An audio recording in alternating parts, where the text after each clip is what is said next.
Okay, 15 minutes, here we go. So here's some stars inland from Curtin University. Let's have a look at this, visual art teaching. So the topic is art, Year 9 secondary school. And I suggest that we find a gallery. This lady here is Lynn Reamer. It's a space in Hong Kong called Photon, and the Photonian people going on an art walk, and these are students looking at some figurative drawings of hers that she does on some type of graphite paper. Okay, there's a particular slide that was requested. The Australian curriculum, visual arts.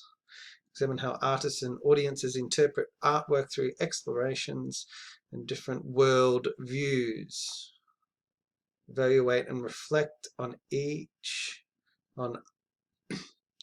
other artists' work, sorry. I was just about to say on each other's work, which you could potentially change the lesson plan and critique each other's work, but in this particular case we're looking at a gallery and that artist's work, one piece of work in the gallery. Learn to critically analyze and review an artwork. Address the logistics of an arts activity in the fields using a gallery visit. Increase vocabulary, hopefully through some type of immersion that's created in the classroom, whereby the teacher nurtures the student's environment. So learning outcomes: respond to the work of an exhibiting artist in a thoughtful way, analysis of an original work. There's some reference to how one should critique. Okay, here's me. There are so many ways to develop both literacy and numeracy in the visual arts. To clarify, we are talking about literacy, the written and spoken word, and maybe the jargon of the art class and the art world, and not the language, pure design elements and principles, or the marks we see on paper and canvas. The terms and expressions are many, with sites offering page after page of visual arts vocabulary. And again, to clarify, with numeracy, we are not looking at those artists whose work uses something like the golden mean measurement system, using mathematical composition, but rather the practical logistical application of collating data to organize a day trip to the gallery. Not bad, Martin. What literacy and numeracy elements will be covered? Comprehending and applying text through art review activity, using language to interact with the teacher, fellow students and gallery staff. Sometimes the teacher, when they visit the gallery, will kick back and let the staff do the explaining and presenting, and then the teacher kicks in at a later stage upon reflection after the gallery visit. So it's all got to do with the dynamic of the teacher. Analysis and interpretation of the artwork. Composing, spoken, written, visual, multimodal learning. Okay. I'll show you a link that's got some vocab in a minute. Numeracy: to consider and examine the logistics of an arts-related activity outside the classroom, creating a flow chart or digital planner. So a little bit of cost analysis. I probably should have put in there that you can have a look at the catalogue and all that particular numbering system in there when you're pinpointing your work that you're looking at. Key concepts. Okay. To broaden the concept of numeracy, addressing the logistics of planning a gallery visit for their class. To broaden literacy skills, critiquing and reviewing an artwork from a gallery exhibition. Okay. Did you want to have a look at some of that text? Perhaps I should go back. Okay. How visual concepts portray a message. Interesting point. I guess you read the top bit. What the artwork portrays about this artist's intention and perspective. There's some of the questions that we can look at when generating ideas to critique an artwork. Kath Brody, another Photonian perspective. Okay, step 4, learning processes. Traditional, digital, and virtual literacy and numeracy process. As I was saying earlier, I love the way that students can take control of their own particular work and make it their own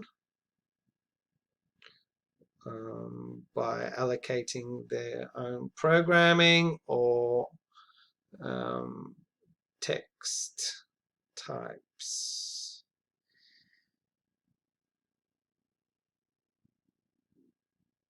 Record information. How? Everybody does it on their phone these days. I'm sure the students have some.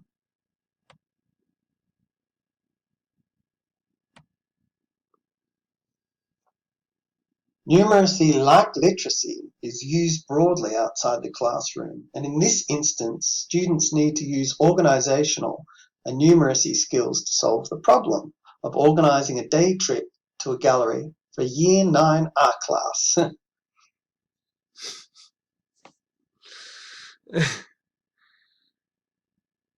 Okay, that's logistics.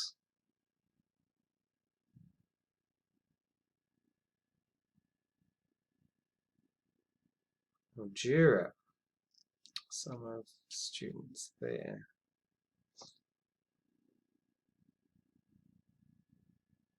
Numeracy can combine with assessment and reflection elements for teachers and students alike. With literacy, we'll be critiquing a particular artwork.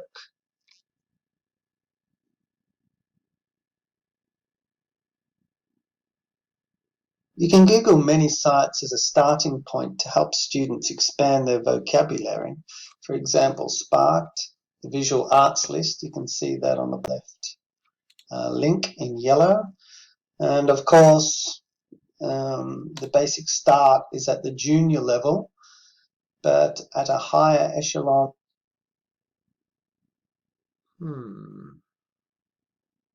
Why won't that open for me?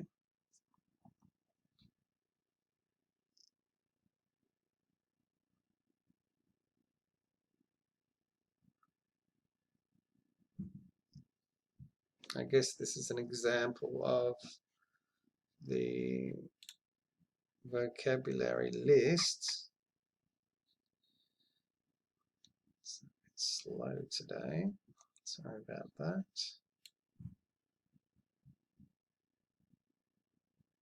Images in which characteristics of objects are likened to one another and presented as that other.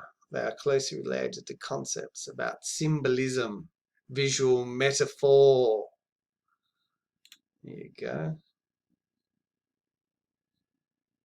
From current slide.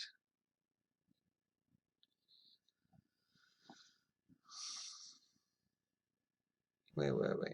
You can Google many sites as a starting point to help students explore Sparked, the visual arts list, you can see that on the bottom left in yellow.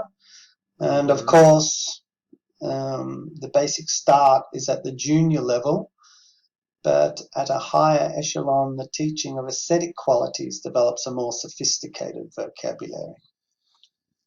Of course. Couldn't have said it better myself. Geez, look at these guys. That's fun. of course, there's many different types of search engines. Google will only present a certain number and a certain style, so of course can encourage students to look at different engines, whether it be through Bing or Yahoo or whatever, just to do a little bit of a compare and contrast. If they type in some key words, for example, students in art gallery talks,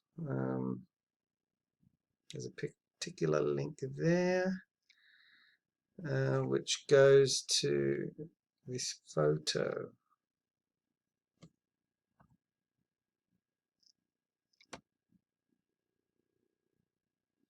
Identify the specific mathematical knowledge and skills. Calculating, cataloguing the details of the artwork, size, title, date, price, what's it called, a Victorian National Gallery, the Felton Bequest. You'll see lots of him. He was hanging out in the Esplanade Hotel in St Kilda. Even had an underground tunnel that went from the end of the pier, where he would bring the artwork up into the SB from the ship. And then when he passed away, it all went to the Victorian National Gallery, and that's what founded it. So he's all over the catalogue with his dates and artworks. Quite interesting to look at. A gallery visit is an excellent way to introduce and develop skill across the curriculum. It takes planning and preparedness to embrace an exhibition of work and then to go on and evaluate it. To take it a step further and analyse an artwork from the show makes it a rewarding venture for all students, teacher and gallery staff alike. Wow, goodness gracious. I'm glad these references are in alphabetical order. I'm glad everything's in order, actually. Farewell and adieu.